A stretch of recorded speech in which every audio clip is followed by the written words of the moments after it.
മൗനരാഗത്തിന്റെ പുതിയൊരു എപ്പിസോഡിലേക്ക് ഏവർക്കും സ്വാഗതം. കാർത്തിക വിളിച്ചിട്ട് കല്യാണിയും കിരണും അവരുടെ അടുത്തേക്ക് പോവുകയാണ്. ലക്ഷ്മിയമ്മയും കാർത്തികയും സംസാരിച്ചുകൊണ്ടിരിക്കുകയായിരുന്നു. ലക്ഷ്മിയമ്മ കാർത്തികയോട് പറഞ്ഞു, എന്തോ സംഭവിച്ചു എന്ന കാര്യം ഉറപ്പാണ് മോളെ. അല്ലെങ്കിൽ പോലീസ് ഇങ്ങനെ കയറി ഇറങ്ങി നടക്കില്ല. കിരണിന്റെ വീട്ടിൽ തന്നെ 1-2 തവണ ചെന്നിരുന്നു. അങ്ങനെ അവർ സംസാരിച്ചുകൊണ്ടിരിക്കുമ്പോഴേക്കും കല്യാണിയും കിരണുമെത്തി. ആ CI ഇവിടെ വന്നിരുന്നു. അയാൾ ചോദിച്ച ചോദ്യങ്ങളൊക്കെ ഞങ്ങൾ കിരണിനോട് മുൻപ് ചോദിച്ച ചോദ്യങ്ങളൊക്കെ തന്നെയാണ്.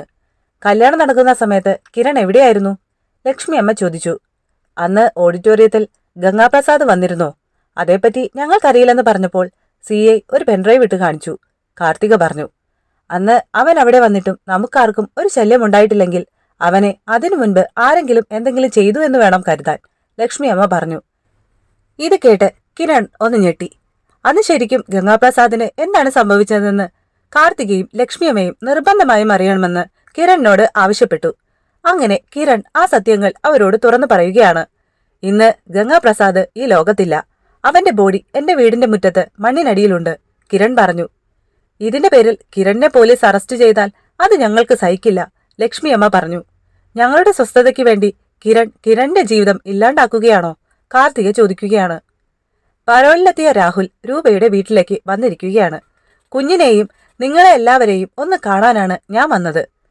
ഞാൻ വഴക്കിനൊന്നും വന്നതല്ല. എന്റെ കൊച്ചുമോളെ കാണാൻ എനിക്ക് വല്ലാത്ത കൊതിയായി, രാഹുൽ പറഞ്ഞു. ഇപ്പോ കൺമണി മോൾക്ക് മുത്തശ്ശനും മുത്തശ്ശിമാരും ഒക്കെ ഞങ്ങളെല്ലാവരുമാ.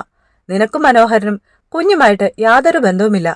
നീ കൂടുതലൊന്നും കുഞ്ഞിനെ സ്നേഹിക്കണ്ട, പോടാ, ഇറങ്ങിപ്പോ, ചന്ദ്രൻ പറഞ്ഞു. അപ്പോഴേക്കും രൂപ തിളച്ച വെള്ളം കൊണ്ടുവന്ന് രാഹുലിന്റെ ദേഹത്തേക്ക് ഒഴിച്ചു. ഇതൊരു താക്കീതാ, ഇനി ഇങ്ങോട്ട് വന്നാൽ പിന്നെ നിന്നെ കത്തിച്ചു കളയും, ഷാരി പറഞ്ഞു. അങ്ങനെ എല്ലാവരും കൂടി രാഹുലിനെ അവിടെ നിന്ന് ആട്ടി ഇറക്കി വിടുകയാണ്.